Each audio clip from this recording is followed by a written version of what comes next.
നൊയമ്പുകാലം 2-ാം വാരം ചൊവ്വ. ഇന്നത്തെ സുവിശേഷത്തിൽ നമ്മൾ കാണുന്നത് ഫരിസേയരെയും നിയമജ്ഞരെയും കുറിച്ച് ഏറെ ശ്രദ്ധയുള്ളവരായിരിക്കണമെന്ന് തൻ്റെ ശിഷ്യന്മാരോടും ജനങ്ങളോടും ആവശ്യപ്പെടുന്ന യേശുനാഥനെയാണ്. അവിടുന്ന് പറയുകയാണ്, ഫരിസേയരും നിയമജ്ഞരും മോശയുടെ നീതിപീഠത്തിൽ ഉപവിഷ്ടരെ ആയിരിക്കുന്നുവെന്നതിനാൽ അവരെ ആദരിക്കേണ്ടിയിരിക്കുന്നു. എന്നാൽ അവർ ചെയ്യുന്ന കാര്യങ്ങൾ ശരിയല്ലാത്തതിനാൽ ഒരു കാരണവശാലും അവരെ അനുകരിക്കരുത്.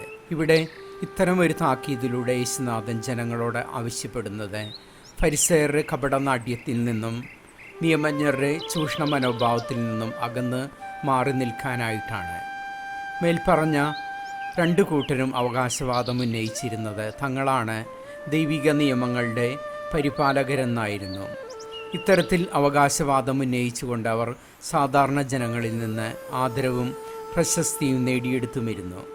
എന്നാൽ അതേസമയം തന്നെ തങ്ങൾ എന്താണോ മറ്റുള്ളവരെ പഠിപ്പിച്ചിരുന്നത് അവ സ്വന്തം ജീവിതത്തിൽ പ്രാവർത്തികമാക്കാൻ അവർ നന്നേ പരാജയപ്പെട്ടിരുന്നു.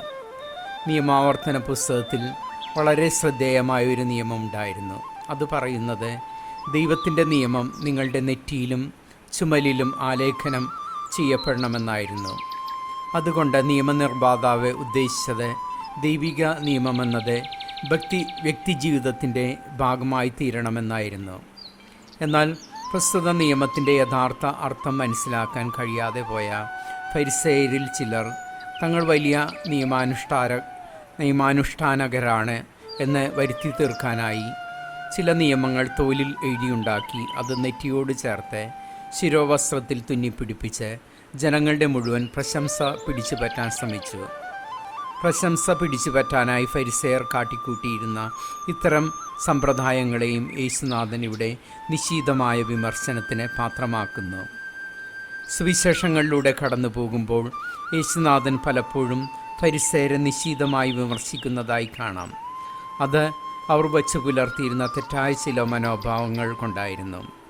ദൈവത്തെ ഭയപ്പെടുകയും ആദരിക്കുകയും ചെയ്യുന്ന ലോകത്തിലെ ഏക ജനതയാണ് തങ്ങളെന്നാണ് ഏറെ അഹങ്കാരത്തോടെ അവർ ചിന്തിച്ചിരുന്നത്. ഒപ്പം തങ്ങളെ കൂടാതെയുള്ള മറ്റെല്ലാവരും തന്നെ ദൈവത്തിൽ നിന്നകന്ന് പാപപങ്കിലമായ ജീവിതമാണ് നയിച്ചിരുന്നതെന്നും അവർ വിശ്വസിച്ചിരുന്നു. ഇത്തരം വിശ്വാസം മൂലം മറ്റേവരോടും അവർ എന്നും പുച്ഛവും വെറുപ്പും നിറഞ്ഞ ഒരു മനോഭാവമാണ് സ്വീകരിച്ചിരുന്നത്.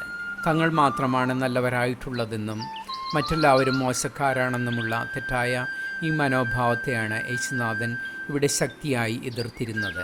നിയമജ്ഞരുടെ കാര്യം പറയുകയാണെങ്കിൽ അവരെ യേശുനാഥൻ എതിർത്തിരുന്നത് ദൈവിക നിയമം പഠിച്ചവർ ആ ദൈവിക നിയമങ്ങൾ സാധാരണക്കാരായ ദൈവജനത്തിൻ്റെ നന്മയ്ക്കായി ഉപയോഗിക്കാതെ തങ്ങളുടെ സ്വാർത്ഥ ലക്ഷ്യങ്ങൾക്കായി ദുർവ്യാഖ്യാനം ചെയ്യുകയും ദുരുപയോഗം ചെയ്യുകയും ചെയ്തിരുന്നു എന്നതുകൊണ്ടാണ്. മേൽപ്പറഞ്ഞ രണ്ട് കൂട്ടർക്കെതിരെയും താക്കീത് നൽകിക്കൊണ്ട് തൻ്റെ ശിഷ്യന്മാരോട് യേശുനാഥൻ ഇവിടെ ആവശ്യപ്പെടുന്നത് കാപട്യങ്ങളിൽ നിന്ന് അകന്നു മാറി ദൈവിക നിയമങ്ങൾ അവയുടെ യഥാർത്ഥ അർത്ഥത്തിൽ ഉൾക്കൊണ്ട് വിശുദ്ധിയിൽ മുന്നേറുവാനായിട്ടാണ്. അതിനുവേണ്ടുന്ന അനുഗ്രഹത്തിനായി നമുക്ക് പ്രാർത്ഥിക്കാം. ദൈവം നമ്മെ അനുഗ്രഹിക്കട്ടെ.